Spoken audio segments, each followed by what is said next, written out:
Last week a driver stopped in and said, I've got to check engine light on. So I grabbed the laptop, went out, hooked up to it. And when I looked at the dash, only the MIL light was on. You're going to see a video in a few days about the MIL light. So the MIL light was on, but I didn't see a fault code. So while I'm hooking up to it, I'm talking to him and asking him questions. And it turns out that he was loaded very heavy and he was going up a long hill. And he had been, I'm going to say, halfway to three-quarters way up that hill. The hill's about a mile long and it's fairly steep. And he was traveling at about 66 miles an hour up the hill. So I wanted to take a look at the snapshot of the fault. When when the ECM logs a fault, it grabs a snapshot or photo of all the values of all the sensors that it looks at over the course of running the engine, and it freezes those right at that point when the fault's active. So that's called the fault snapshot, and that tells you a lot. So the next thing you're going to see after you're done seeing me yakking here is you're going to see that fault snapshot, and I'm going to go through it, and then I'm going to help you to know what I decided to do with him. And what I have to do is I have to decide if I'm going to pull his truck out of service and send him to dispatch for another truck, or if I'm going to let him go.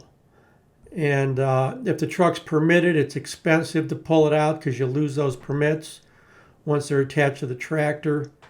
So you have to make the best decision that you can. So we try to be logical. So let's take a look at this and see why I decided what I decided. And I'll tell you at the very end what I decided.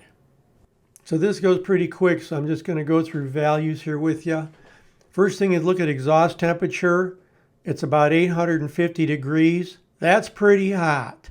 So that engine's working hard. Our NOx at the bottom is 695 coming out of the turbo intake NOx. That's very high, but it's working hard, and that's why. You can see corrected NOx, third line down is 87, so the DEF system's doing a good job. Again, the SCR is up to 800 degrees.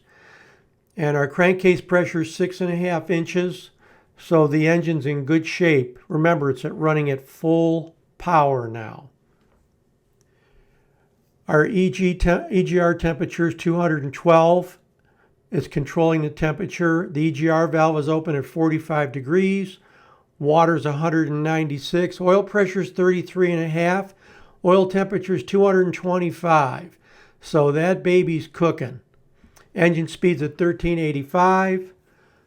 And the engine torque mode is torque limiting. That just means that because that fault's active here, we're limiting torque a little bit. We just started to limit torque.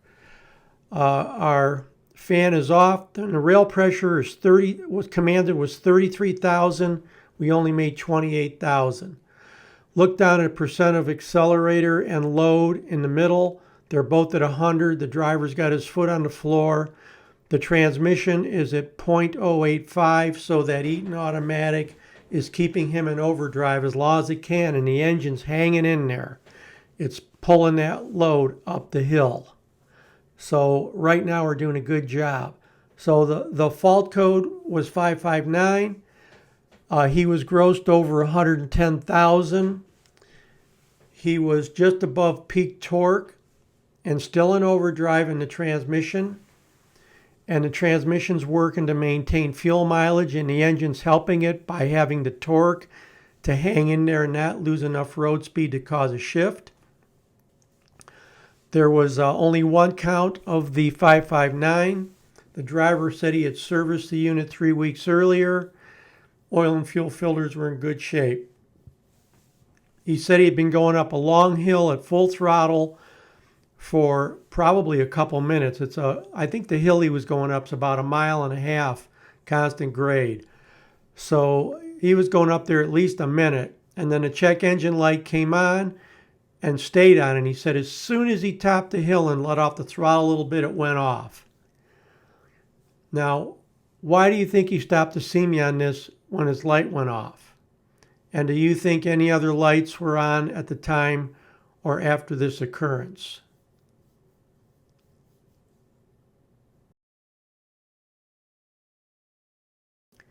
Well, he'd stopped in to see me because his MIL light was on and wouldn't go off.